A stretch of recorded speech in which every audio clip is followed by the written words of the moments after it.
So I had assumed it was optional. I know that women bleed every month, but I didn't think it was going to happen to me. I'd presumed I'd be able to opt out of it, perhaps from sheer unwillingness. It honestly doesn't look that much use or fun, and I can't see any way I'm going to fit it into my schedule. I'm just not going to bother, I think to myself, cheerfully, as I do my 10 sit-ups a night. Captain Moran is opting out. I'm taking my by the time I'm 18 list very seriously. My lose weight campaign has stepped up a gear. Not only am I still not eating ginger nuts, but I'm also doing 10 sit-ups and 10 press-ups a night. We don't have any full-length mirrors in the house, so I've no idea how I'm doing, but I imagine that, at this rate, my boot camp regime will have me as slender as Winona Ryder by Christmas. I'd only found out about periods 4 months ago anyway. My mother never told us about them. I thought you'd picked it all up from moonlighting, she said, vaguely, when, years later, I asked her about it. And it's only when I come across a Lilette's leaflet stuffed in the hedge outside our house by a passing schoolgirl that I discovered what the whole menstrual deal was. I don't want to talk about this, Kaz says, when I come into the bedroom with the leaflet and try and show it to her. But have you seen? I ask her, sitting on the end of the bed. She moves to the other end of the bed. Kaz doesn't like nearness. It makes her extremely irascible. In a 3-bedroom council house with 7 people in it, she's almost perpetually furious. Look, this is the womb, and this is the vagina, and the lilette expands widthways to fill the burrow, I say. I've only skim-read the leaflet. To be honest, it's blown my mind quite badly. The cross-section of the female reproductive system looks complicated and impractical, like one of those very expensive rotor-stack hamster cages with tunnels going everywhere.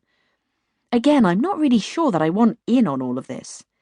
I thought I was just made of solid meat, from my pelvis to my neck, with the kidneys wedged in there somewhere, like a sausage. I dunno. Anatomy isn't my strong point. I like romantic 19th century novels where girls faint in the rain, and Spike Milligan's war memoirs. There isn't much menstruation in either. This all seems a bit unnecessary. And it happens every month, I say to Kaz. Kaz is now actually lying fully dressed under her duvet, wearing Wellington boots. I want you to go away, her voice says from under the duvet. I'm pretending that you're dead. I can't think of anything I want to do less than talk about menstruation with you. I trail away. Nil desperandum, I say to myself. There's always someone I can go to for a sympathetic ear and a bowl full of cheery chat. The stupid new dog is under my bed. She has got pregnant by the small dog, Oscar, who lives over the road. None of us can quite work out how this has happened, as Oscar is one of those small, yappy-type dogs, only slightly bigger than a family-sized tin of baked beans, and the stupid new dog is a fully grown German shepherd.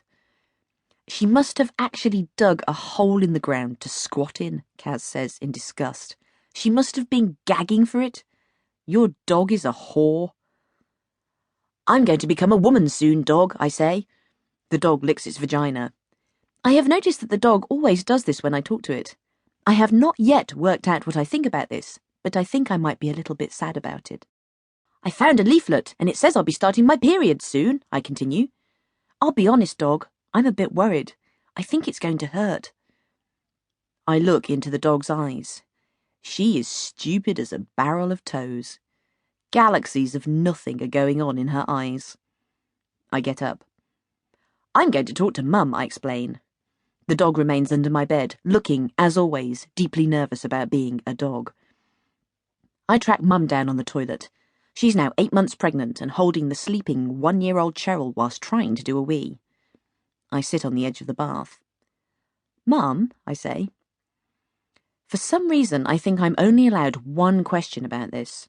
One shot at the menstrual cycle conversation. Yes, she answers.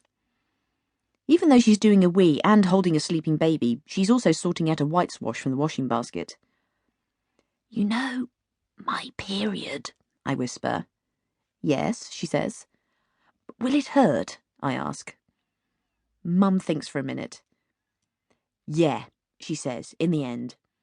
But it's okay. The baby then starts crying, so she never explains why it's okay. It remains unexplained.